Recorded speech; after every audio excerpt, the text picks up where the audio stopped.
Já estamos de volta com o seu estilo de vida e agora nós recebemos o Dr.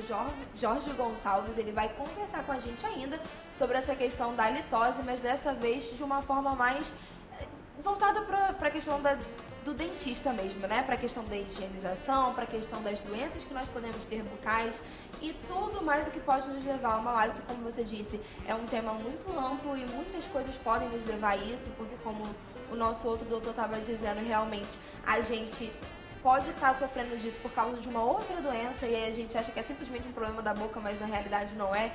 Então é muito amplo, mas nós vamos tentar solucionar todos os problemas dos nossos telespectadores, né? Com certeza. Bom dia, em primeiro lugar. Agradeço a oportunidade de estar aqui mais uma vez. E falar de mau hálito ou halitose é muito amplo, então a gente vai procurar aqui pegar 3 pontos principais para esclarecer para o espectador o que ele deve fazer no caso se ele perceber ou alguém, no caso, geralmente alguém que vai notificar, né, vai informar ou não esse problema. Então, por exemplo, nós temos hoje o principal causa de halitose é a cárie dental. Então, a cárie é uma doença infecto-contagiosa. Muitas vezes ela age de uma forma silenciosa, assintomática. O paciente tem a cárie, mas não sente dor. Então, na cabeça dele está tudo normal. Pode ser uma cárie oculta, uma cárie que ele não consiga ver. Então, isso pode causar uma halitose, um mau hálito. Quando que ele vai resolver isso? Visitas periódicas, tratamento de rotina. Procurar um especialista, um cirurgião dentista, num período de 4 meses, 5 meses, 6 meses. Então, para evitar e prevenir a doença cárie e assim também prevenir o mau hálito. Em relação às outras doenças que podem acontecer também, mas que são doenças bucais, por exemplo, a gengivite, a periodontite, a gente pode realmente trazer como opções de causa de halitose. Sim, hoje o tártaro, que é chamado de cálculo dental, ele provoca a periodontite, né? Vai ter uma perda de gengiva, vai ter uma recessão gengival e isso pode provocar o acúmulo de mais placa bacteriana e mais cálculo, ou seja, é um circuito vicioso que vai provocar uma doença periodontal e essa doença periodontal cria o mau hálito. Geralmente o paciente ele tem mobilidades graves dentais devido a essa periodontite, né? Essa perda de inserção óssea e gengival. Ele vai ter essa mobilidade levando a um sangramento espontâneo. E esse sangramento acumula também ali na língua, na mucosa, entre os dentes, acumula ali um material que com uma má escovação e a dieta também vai provocar esse mau hálito. Em relação a essas doenças, algumas pessoas costumam dizer, quando descobrem, né, que tem esse tipo de doença, a gente estava pesquisando ontem e aí eu encontrei vários depoimentos na internet de pessoas pedindo socorro porque elas realmente passaram por esse tipo de situação ou descobriram que tinham que tinha esse quadro, né? Descobriram esse quadro em relação à saúde bucal, mas que nunca tinham passado por nenhum diagnóstico quando ia ao dentista. Ia ao dentista e tudo mais, estava tudo ok. E aí quando chegou em casa, sangrou ou alguma coisa do tipo, e aí retornou ao dentista, contou o que aconteceu e aí o dentista disse que poderia ser isso. Então é o caso das doenças silenciosas ou ocorre por um outro motivo? É um conjunto de fatores. Muitas vezes o paciente, esse tipo de paciente, ele entra num perfil. Aquela pessoa muito ocupada, que não tem muito cuidado consigo próprio, então ele passa despercebido isso no dia a dia. Quando ele vai perceber, aquilo ali já está grave. Então, por exemplo, no consultório lá a gente recebe muito paciente nesse nível, com mobilidade em todos os dentes, já com indicação de perda total. Então ele não consegue mais se alimentar direito, ele procura o profissional quando? Não é por causa da halitose, a halitose é uma consequência. Ele procura o profissional já para resolver um problema de alimentação, de mastigação, de estética, consequentemente o mau hálito, no caso, é uma questão também social. Ninguém procura um profissional para dizer, doutor, eu vim hoje aqui porque eu estou com mau hálito. Ele não vai depor contra ele. Então tem um estigma social muito grande o mau hálito. Né? Você não vai procurar um profissional. Isso aí é um preconceito, né? Isso aí é como todo mundo usa desodorante para axila, todo mundo usa o creme dental hoje para prevenir doença cárie, doenças periodontais. Faz parte do hábito de higiene, as noções de higiene saber que tem aquele problema é importante, porque de repente você não pode ser ou não um problema bucal. Então, de repente, pode ser um problema na orofaringe, um problema no esôfago, um problema no estômago, uma diabetes oculta ali. Então, o primeiro profissional que você deve procurar é o dentista. O dentista ele vai te notificar, você está com o dente saudável, meu amigo, eu vou te encaminhar agora para um outro profissional para você ver de onde está vindo isso daí. Porque a halitose, ela é multifatorial, então não é só dental. A cárie, a doença periodontal e outros males da boca podem causar halitose, mas não são só esses. A Adriana do Zumbi quer saber se pessoas que usam aparelho ortodôntico costumam ter mais problemas de mau hálito. Sim, geralmente sim, porque a higiene dental, ela precisa o quê? De uma boa coordenação motora, de uma boa escova, de um bom creme dental e também a superfície do dente lisa para a escova ter acesso.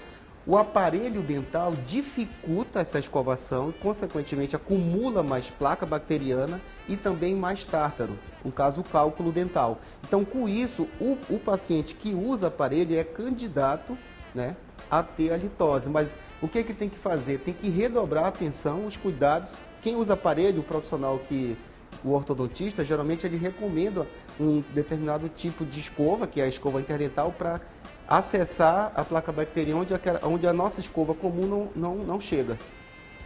Há remédios naturais que ajudam a melhorar o mau hálito?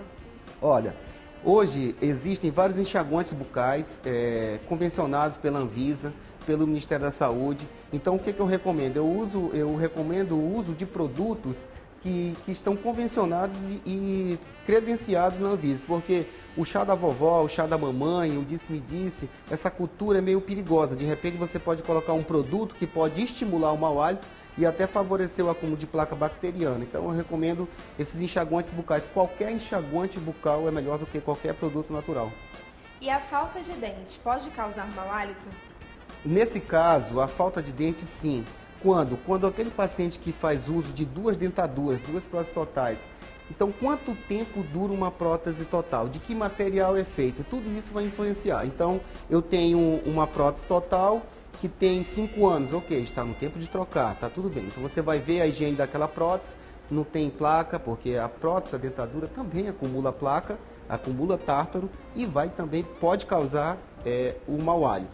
Então você vai verificar que esse paciente que não tem dente e ele não usa prótese, se ele tiver mau hálito, não é por conta do dente, né? Então, se ele não tem dente e usa próteses, e quanto tempo tem essa prótese, e ver como está a superfície daquela prótese, se ela está bem polida, se ela está acumulando muita sujeira, vamos falar assim, de uma maneira simples, vai verificar. Então, aquela prótese pode gerar sim um mau hálito. Por isso que o tempo médio de uma prótese são de 4 a 5 anos. Passou daí, já começa o material ficar se degradando e acumulando material para gerar o mau hálito. Depois que você tira o aparelho ortodôntico, a gente precisa utilizar a contenção. Essa contenção também é um problema? Essa contenção é um problema. Geralmente essa contenção são duas contenções. Você usa uma móvel superior e usa uma fixa inferior. Essa fixa inferior vai dificultar o uso de fio dental, de escova, então vai acumular também mais placa e mais cálculo consequentemente. E também aumenta esse risco de halitose. Mas nada que uma visita de 6 em 6 meses não resolva. Então a prevenção não é só autoprevenção, também tem a prevenção profissional. É por isso que o profissional odontólogo existe para a sociedade. Veja, você não consegue consertar todos os problemas da sua casa, elétrico, hidráulico, de alvenaria. Então a gente também precisa de um especialista para o olho, para o ouvido e para a boca. A boca é um sistema, então ela precisa de especialista para cuidar do seu sistema. Os tipos de creme dental são inúmeros hoje em dia, né? E algumas pessoas têm até, digamos que, aquela questão de que só pode comprar um e não pode comprar o outro, porque esse está dizendo a verdade e aquele não está dizendo, e porque são 12 horas de proteção, porque são 24 horas de proteção.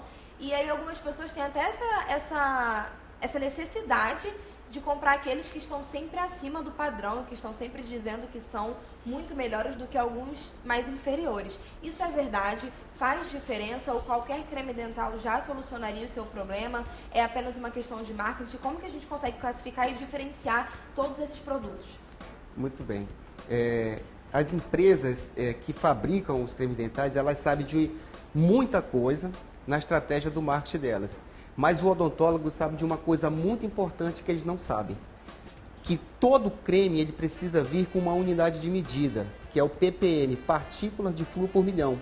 Então o que acontece? Você vai ver lá ingredientes ppm 1500, ou seja, todos os cremes dentais eles são obrigados a conter aquela quantidade de flúor.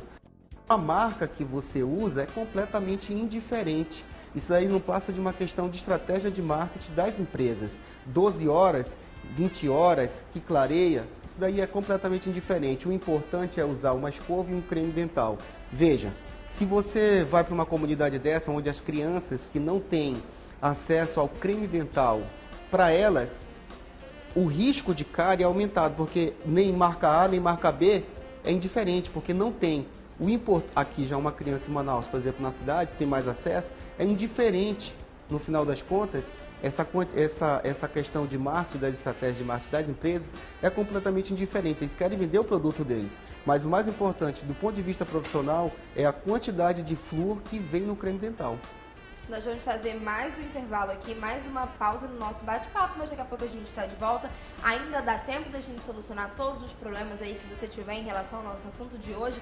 Seja uma dúvida, seja para um amigo, seja para você, ou simplesmente uma curiosidade que você tiver, você pode enviar a sua participação para o nosso número 92, é o código de Manaus, 9811 4512. A gente volta já, não sai daí.